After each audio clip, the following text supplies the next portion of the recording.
Welcome to our channel columns collection. आज की इस वीडियो में हम अयाज अमीर साहब का जो कॉलम आपके सामने पेश करेंगे उसका उन्वान है मशरकी बॉर्डर नर्म होना चाहिए। फजूल की दुश्मनियाँ पालना हमने आजमा लिया, सवाल बनता है कि इस अमर से हमने हासिल क्या किया। जिन अफलातूनों ने हमारे कहे बगैर इस कौम की रहनुमाई संभाली और जिनकी सलाहियतों के ज़ोर पर हम यहाँ तक पहुँचे हैं, उनसे पूछना बनता है कि जंगों से हमने हासिल क्या किया। 1965 की जंग हमारी भूल से शुरू हुई, लेकिन नतीजा क्या निकला। 17 दिन में हम थक गए और बैरूनी कुव्वतों की तरफ देखने लगे कि आके जंग को ख़त्म कराएं। आंखें बंद करके नाम निहाद अफ़गान जिहाद में हम कूदे और इस महारत से कि अपनी तबाही का सामान पैदा कर दिया।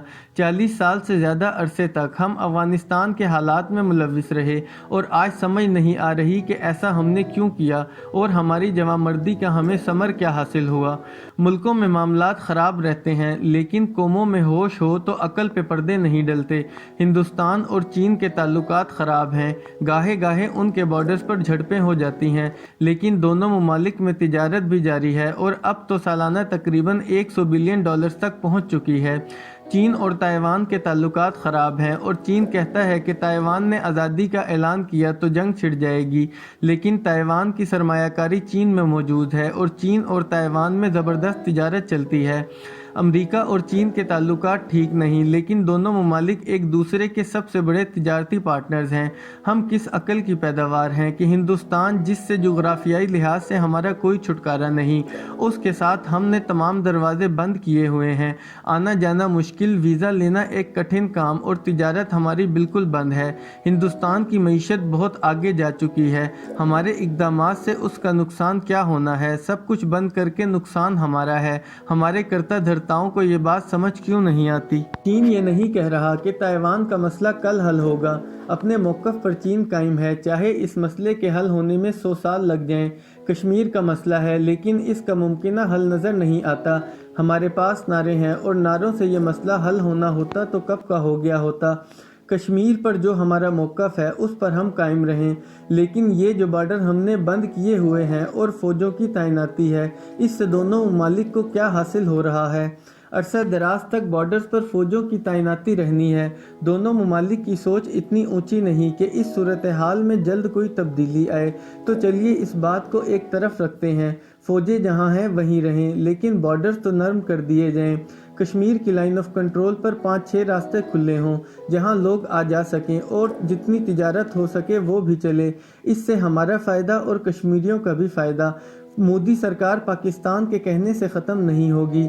जो कुछ बीजेपी हुकूमत ने मकबूजा कश्मीर में किया वो हमें अच्छा नहीं लगता, लेकिन जो कुछ हुआ पाकिस्तान उसे तब्दील नहीं कर सकता। हमारा जो मौक़िफ़ है उसका इजहार हमें करते रहना चाहिए, लेकिन जहाँ तक मुमकिन हो हमें ऐसे हालात पैदा करने चाहिए कि लाइन ऑफ कंट्रोल और इंडियन बॉर्डर्स थोड़े नरम हो जाएं ताकि मेलजोल ज़्यादा हो सके। और तो और जो बेचारे मुसलमान तकसीम हिंद की वजह से वहाँ रह गए, उनकी भी बेहतरी इसी में है कि दुश्मनी की दीवारें थोड़ी नीचे आएं और ज़्यादा लोग इधर उधर जा सकें। अगर वहाँ की इंतहा पसंद हिंदुओं की ख्वाहिश है कि हिंदुस्तान में एक हिंदू मजहबी रियासत कायम हो, तो कम अज़ कम हमें इतना शदीद एतराज़ नहीं होना चाहिए, क्योंकि हम तो अपने यहाँ पहले ही मजहबी रियासत कायम कर चुके हैं। अगर हम कहते हैं कि ये एक इस्लामी मुमलिकत है तो हमारा एतराज़ नहीं बनता अगर हिंदू इंतहा पसंद एक हिंदू रियासत कायम करना चाहते हैं। ये अजीब बात है कि अपने लिए तो हम सेकुलरिज़म को बुरा समझते हैं, लेकिन हिंदुस्तान के लिए हम सेकुलरिज़म का प्रचार करने लगते हैं। ये भी अजीब बात है कि जब मोदी सरकार ने मकबूजा कश्मीर का ख़ास स्टेटस, जो कि इंडियन आइन की दफ़ा 370 में मुतय्यन था, उसको ख़त्म किया तो हमने यहाँ शोर मचाना शुरू कर दिया। पाकिस्तान ने कभी उस स्टेटस को तस्लीम नहीं किया था।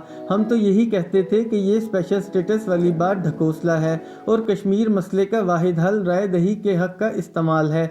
जब आर्टिकल 370 को ख़त्म किया गया और मकबूजा कश्मीर का आइनी इल्हाक हिंदुस्तान से कर दिया गया, तो हम पाकिस्तानियों को पंडित जवाहरलाल नेहरू की तकरीरें याद आने लगीं कि कश्मीर के बारे में पंडित नेहरू ने यह कहा था और मोदी सरकार उससे इन्हराफ कर रही है। हमारी मुफलिसी अफकार का जायज़ा तो लिया जाए कि जिस नेहरू को हमने कभी अच्छा नहीं समझा, मोदी सरकार के इक़दामात के बाद उसी नेहरू की तकरीरों का हम सहारा ले रहे हैं।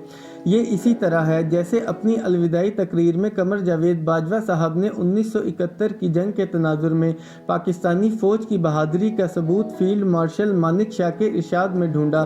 مشرقی پاکستان میں فوج کی کارکردگی کو سراہتے ہوئے جنرل باجوہ نے کہا کہ فیلڈ مارشل مانک شاہ نے بھی ہماری فوج کی بہادری کا اعتراف کیا تھا۔ یہ درست ہے کہ 71 کی جنگ میں مشرقی پاکستان میں آپریشن کے حوالے سے فیلڈ مارشل مانک شاہ نے پاکستانی کمان کو خط لکھا کہ پاکستانی دوستوں نے بہت دلیری کا ثبوت دیا ہے۔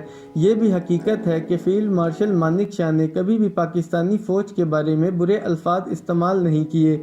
1965 کی جنگ کے جو آفیشیل انڈین ہسٹری ہے، یعنی وہ تاریخ جو انڈین آرمی نے خود مرتب کی، اس میں کئی پاکستانی یونٹوں کی تعریف موجود ہے کہ فلاں فلاں محاذ پر ان کی کارکردگی اچھی رہی۔ البتہ مجھے یاد نہیں پڑتا کہ ہم پاکستانیوں نے کبھی کسی انڈین یونٹ کی کسی حوالے سے تعریف کی ہو۔ میں نے کہیں یہ نہیں پڑھا کہ کسی پاکستانی نے اعتراف کیا ہو کہ 71 کی جنگ کے بعد جب ہمارے 90,000 فوجی اور سویلین انڈین قید میں گئے تو عمومی طور پر ان کے ساتھ کوئی ناروا سلوک نہیں روا رکھا گیا۔ ہمیں اس بات کو تسلیم کرنے میں بھی دشواری پیش آتی ہے کہ کیپٹن کرنل شیر خان کی بہادری کا اعتراف ہندوستانی افسروں نے کیا اور انہی ذرائع سے ہمیں ان کی بہادری کا صحیح پتہ چل سکا۔ مسائل جو ہمارے ہیں چلتے رہیں گے۔ جیسا عرض کیا، کشمیر کا کوئی فوری حل نہیں ہے۔ سیاچین میں ہماری فوجیں خامخواہ ایک دوسرے کے متحارب کھڑی ہیں۔ دونوں ممالک کے موقف ایک طرف رکھے جائیں اور فوجوں کو پیچھے ہٹایا جائے۔ اور ہمارا کیا مسئلہ ہے؟ ہم نے وہاں جنگجو بھیج کر دیکھ لیا، قتل و غارت ہوئی، کشمیر آزاد نہ ہوا۔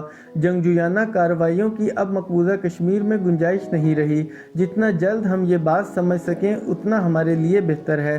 کشمیریوں کا فائدہ بھی اسی میں ہے۔ جنگجویانہ کارروائیوں سے ان کی زندگیاں بہتر نہیں ہوئیں۔ ہاں، مقبوضہ کشمیر میں مظالم ڈھائے جا رہے ہیں، لیکن اس صورتحال میں بھی نسبتاً بہتری تب آ سکے گی جب میل جول کا سلسلہ تھوڑا آگے بڑھے۔ موجودہ پالیسیوں سے ہمیں کچھ حاصل نہیں ہو رہا۔ دنیا میں بہت سے ممالک ہیں جن کے تعلقات کشیدہ ہیں، لیکن کوئی ایک دوسرے کو دشمن نہیں کہتا۔ ہم دو ممالک کا اعزاز ہے کہ ایسا کہتے ہیں۔